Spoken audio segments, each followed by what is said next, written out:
ఆయన ఏ పనులు చేయాలన్నా కానీ ఫస్ట్ విజయసాయి రెడ్డి గారి సలహాలు తీసుకునే చేస్తారు.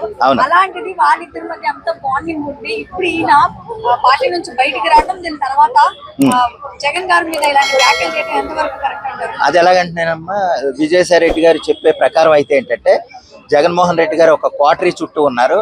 ఆ క్వార్టరీ చెప్పిన మాటల వల్లే నన్ను పక్కన పెట్టారు. వాళ్ళ మాటలు వింటున్నారు కానీ పరిపాలన సంబంధించిన విషయంలో ఆయన ఎవరి మాట వింటలేదు. ఆ క్వార్టరీ వల్లే పరిపాలన ఆయన అంతలాగా దిగజారిపోయారు, ఇది పాలన అధికారంలో ఉండగా. అందువల్ల ఏంటంటే ఆయన చేతులారా కొని తెచ్చుకున్నాడు. దానికి ఏంటంటే 2020 నుంచి వాళ్ళ క్వార్టరీ మాటల వల్లే నన్ను పక్కన పెట్టారు.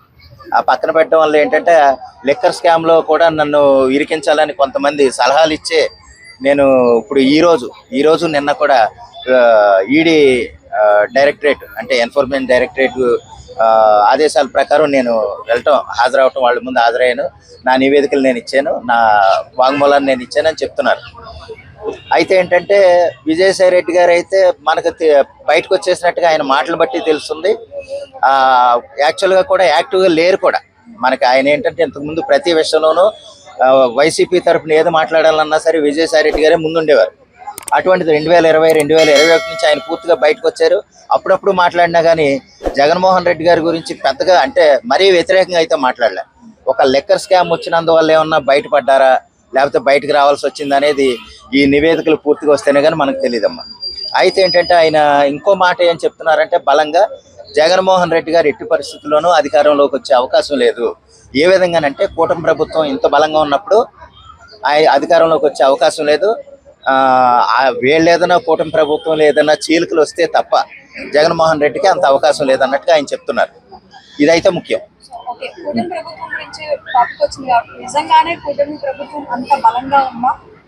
బలంగానే ఉందనుకోవాలమ్మా. ఎలాగంటున్నానంటే నేను పెట్టుబడుల నిమిత్తం అయితే అంటే రాష్ట్రానికి, ఆంధ్రప్రదేశ్ రాష్ట్రానికి పెట్టుబడులు తేవాలి, పెట్టుబడులు గ్రహించాలన్న ఉద్దేశంలో అయితే వాళ్ళు చాలా యాక్టివ్గా ఉన్నారు.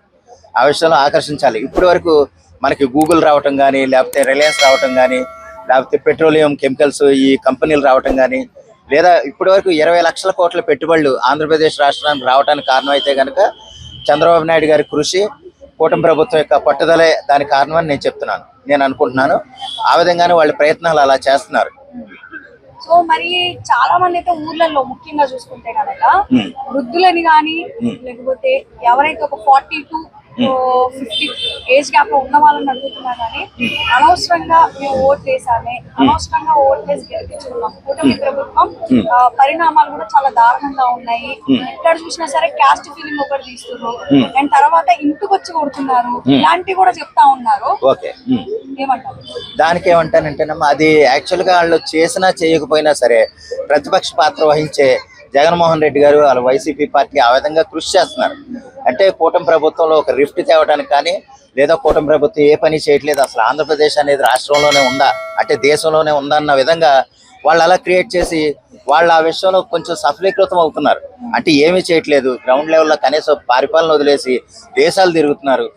వాళ్ళు అసలు కొంచెం కూడా పని చేయట్లేదు. పేదవాళ్ళకి, వృద్ధులకి, అనాథలకి, లేదా అసలు వాళ్ళు ఏ విధంగానూ పనికొచ్చే విధంగా వాళ్ళు పరిపాలన ఉండలేదు అన్న విషయంలో వాళ్ళు ప్రొజెక్ట్ చేస్తున్నారు బాగా వైసీపీ వాళ్ళు. ఆ విషయంలో ఏంటంటే తెలుగుదేశం శ్రేణులు మాత్రం దాన్ని పూర్తిగా వ్యతిరేకిస్తూనే ఉన్నారు. ఏ విధంగానూ మేము ఎంత పని చేస్తున్నామో ప్రజలు చూస్తున్నారు, ప్రజలు గ్రహిస్తున్నారు, దాని గురించి వాళ్ళ సర్టిఫికేట్లు మాకు అవసరం లేదు, మేము ఎలా చేస్తున్నామో ప్రజలకు తెలుసు, వాళ్ళు చెప్పినంత మాత్రం అది ప్రజలు నమ్మే స్థితిలో లేరు అన్న సంగతి వాళ్ళు బాగానే చెప్పుకుంటున్నారు. ఈ విషయంలో ఏంటంటే కూటమి ప్రభుత్వం గురించి నా తరపున నేను మాట చెప్పాలంటేనమ్మా, వాళ్ళు 20 లక్షల కోట్ల పెట్టుబడులు వచ్చినాయంటే ఏ పని చేయకుండా, ఏ ప్రయత్నాలు చేయకుండా అయితే రావు. ఎందుకంటే గూగుల్ వచ్చిందంటే వాళ్ళ ప్రయత్నాలు చేయటం వల్లే. లేకపోతే పెట్రోలియం కెమికల్స్ 60 లక్షల కోట్ల పెట్టుబడులు వచ్చినాయంటే, 6 లక్షల కోట్ల పెట్టుబడులు వచ్చినాయంటే కేవలం 60,000 కోట్ల పెట్టుబడులు తీసుకురాగలిగారంటే కేవలం చంద్రబాబు నాయుడు గారి కృషే, కూటమి ప్రభుత్వం కృషే. దానికి బీజేపీ సహకరించడం కూడా పెద్ద ప్లస్ పాయింట్. ఆ విధంగా ఏంటంటే వారి పరిపాలన ఏంటంటే హై ప్రొఫైల్లో కూడా వెళ్తున్నారు, at the same time ground లెవెల్లో కూడా వాళ్ళు చూసుకుంటూ వెళ్తున్నారు. ఆ విషయంలో ఏంటంటే పెద్దగా మనం అనుమాన పడక్కర్లేదు. పరిపాలన పరంగా అయితే అలా వెళ్తుంది నార్మల్ గా. ఇప్పటికీ వైసీపీలో నుంచి చాలా మంది కార్యకర్తలే కానీ ఎవరైతే పెద్ద పెద్ద మనుషులు వాళ్ళు కూడా తప్పుకోవడం జరిగింది. మరి ముందు ఇంకేమన్నా విజయసాయి రెడ్డి లాంటి పెద్ద పెద్ద మనుషులు అందులో నుంచి తప్పుకుంటే అంటే పార్టీ యొక్క పరిస్థితి ఏంటంటారు? పార్టీ పరిస్థితి ఏంటంటే ఆయనకి యాక్చువల్గా జగన్ గారు ఈ రోజు ఒక వీడియో చూశానమ్మా నేను. ఎలాగంటే ఆ, ఒక త్రైమాసికం ముందు, త్రైమాసికం తర్వాత మళ్ళీ ఒక త్రైమాసికం ముందు మేము ఎలాగిచ్చామో త్రైమాసికం తర్వాత అనే మాట ఆయన చెప్తా ఉంటే ఆయన ఏం చెప్పాడో ఆయనకి అర్థం కానంతగా ట్రోల్ చేస్తున్నారు. ఎందుకంటే అటువంటి పరిస్థితులు ఆయన ఉన్నారు. ఆయనకి ఏదైనా స్క్రిప్ట్ ఇస్తే తప్ప దాన్ని చదవటం కూడా సరిగా రాని వ్యక్తి ఆయన. దానివల్ల ఏంటంటే ఆయన పరిపాలన చేస్తారని కాదు, ఎంతో మంది ఎమ్మెల్యేలు, ఎంపీలు, ఎమ్మెల్సీలు వాళ్ళందరూ ఉండగా 250 మంది సలహాదారులు పెట్టుకుని ఆయన పరిపాలన ఏమీ చేయకుండా ఉన్నారంటే కనుక ఆయన పరిపాలన ఎటువంటిదో అది పెద్ద నిదర్శనం. ప్రజలందరూ చూశారు. ఆయన ఏమీ చేయలేరు. ఏంటంటే కేడర్ను కాపాడుకోవాలి కాబట్టి ఏదో ఒకటి చెప్పాలి కాబట్టి అలా చెప్తా ఉంటారమ్మా. దానివల్ల ఏంటంటే ఒక్కొక్కరు అంటే విజయసాయి రెడ్డి గారు బయటకు వచ్చేసారు, కరెక్టే.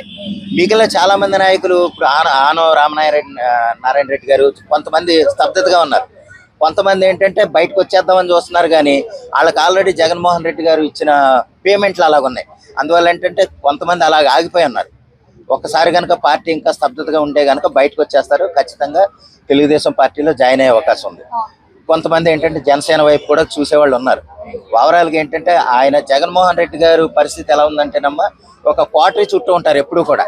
అంటే ఈ రోజు బెంగళూరు నుంచి రావాలంటే ఎవరన్నా చెప్పాలి, మళ్ళీ బెంగళూరు వెళ్ళిపోవాలంటే వాళ్ళు ఎవరైనా చెప్పాలి, మీరు వెళ్ళిపోండి, ఇంక ఇక్కడ పని లేదు, మీరు రండి ఇక్కడ పని ఉంది అని అంటేనే ఆయన చేస్తారు తప్ప ఆయనగా వ్యక్తిగతంగా నా పార్టీని నేను కాపాడుకోవాలి, నా కార్యకర్తలు నేను కాపాడుకోవాలన్న ఉద్దేశం అయితే ఆయనకు ఉండదు. బెంగళూరులో అత్యంత విలాసవంతమైన భవనాలు ఉన్నాయి ఆయనకి. అలాగే లోటస్ పాండ్ హైదరాబాద్లో కూడా అత్యంత విలాసం అనమాట, ఇంక మాటలో చెప్పక్కర్లేదు. అంటే 70 గదులు అంటే ఆయన సెక్యూరిటీ గార్డులే 170 మంది ఉన్నారు. 170 మంది సెక్యూరిటీ గార్డులతో ఉన్న ఏకైక ఇల్లు నివాసం. అంటే ఒక పెద్ద ఫ్యాక్టరీ కూడా అంతమంది సెక్యూరిటీ గార్డులు ఉండదు. అటువంటి నివాసాల్లో ఆయన అంత విలాసవంతమైన జీవనం గడుపుతున్నారు. అటువంటి ఆయనకి పరిపాలన లేదా అనేది అవగాహన ఉంటుందని నేను అనుకోను. ఆయనకి అవసరం లేదు కూడా. ఏదో ఒక్క ఛాన్స్ అని ఏదో వాళ్ళ నాన్నగారు వారసత్వం నిమిత్తం వచ్చేసారేమో కానీ అంతకు మించి ఆయనకి ఏమి లేదు. Thank you.